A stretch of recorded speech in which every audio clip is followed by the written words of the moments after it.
Magandang araw po sa inyong lahat mga idol.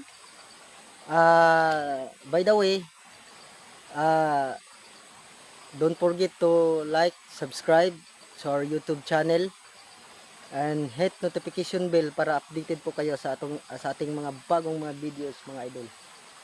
Tingnan nyo mga idol, ito na po ang ating update sa ating okra mga idol.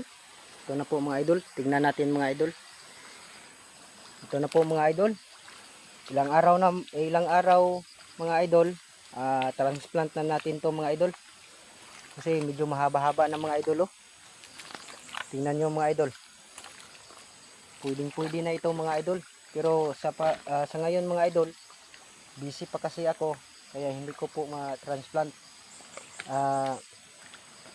Mga idol, itong pamaraan ko sa pagtanim ng okra, kasi sinabi ko na sa inyo na noon, failure kasi ako sa okra ni Direx. Seedling ko mga idol, direct tinanim ko sa lupa. Kaya ito ang pamamaraan ko para iwas langgam po tayo. Tingnan nyo naman mga idol oh, napakalusog mga idol. At ngayon mga idol, ngayong araw ay mag-harvest muna ako ng sitaw natin. Bali pang-apat na harvest mga idol ng ating sitaw mga idol. Kaya dinaanan ko itong similyahan natin kasi pupunta naman ako sa mga idol, sa sitaw natin. Kaya in-update ko na lang mga idol, pinakita ko sa inyo mga idol. Ganito lang pamaraan mga idol. Kung gusto niyo mga idol, ganito lang mga idol.